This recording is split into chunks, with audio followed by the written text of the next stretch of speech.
reactions have come in to the electoral bonds scam, the investigation, the investigative work, and all of that. In fact, the biggest reaction, of course, has been the Prime Minister's. In an interview to ANI, he seemed to suggest that look at the success of the electoral bonds. Here we are, and we know who donated to who very clearly, and that is the success of the electoral bonds. And if we don't have it, which we don't now because the Supreme Court has said it's unconstitutional, what will happen is black money will come flooding back into the system. He also said that while there, what has happened, who has been, which company has donated to who, and all of that can be debated and can be looked at. The fact is that we know all this because of the electoral bonds. What is your reaction? Because it seems a little bit like it's not the truth, isn't it? Well, it's very unfortunate to hear the Prime Minister make such statements, because the Prime Minister essentially said that the electoral bond scheme was meant to reduce black money and cash in the system, in the political party funding system. And he said that this increased transparency in political party funding. And he said that all those who are opposing electoral bonds will regret it.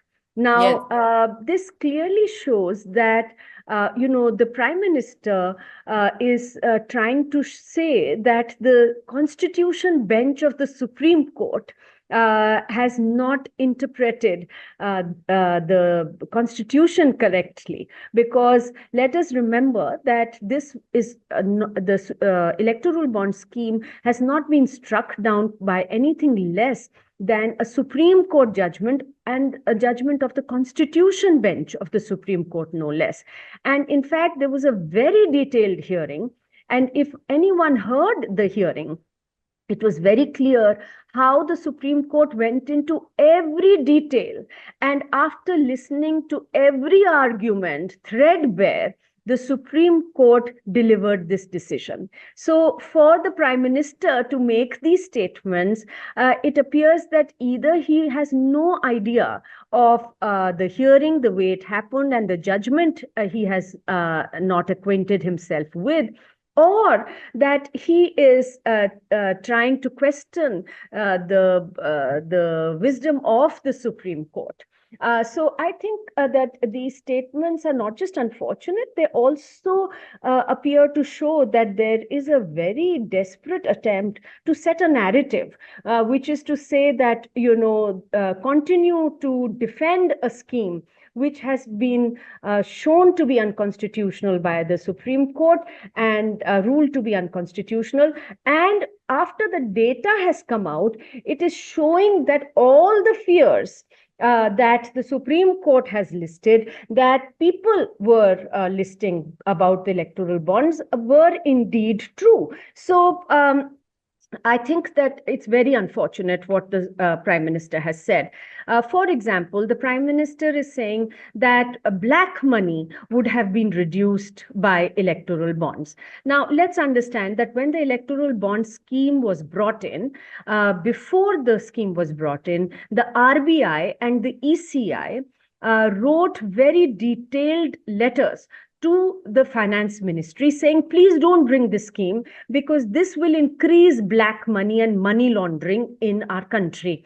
And when the Supreme Court heard the arguments, they also went deep into this issue of black money generation and money laundering, and ruled very clearly that the electoral bonds would in fact increase black money and money laundering potentially in the country. So now for the Prime Minister to say that, black money and money laundering would be reduced, it doesn't make any sense. And if you look at the data is showing how 33 companies which were hugely loss-making, they had losses of 1 lakh crore rupees, made huge donations through electoral bonds to political parties. So the question is, were they doing money laundering? Were they acting as a front for somebody else? Because you see, electoral bonds could be traded.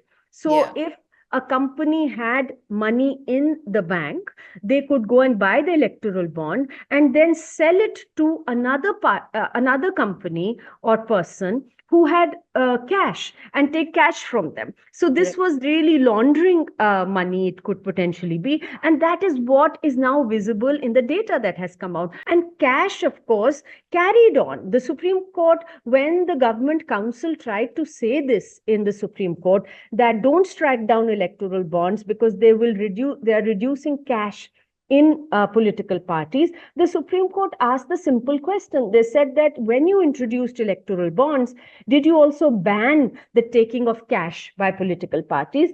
And the Government Council had to say no. So that meant that even earlier cash was being given, and along with electoral bonds also cash was being given.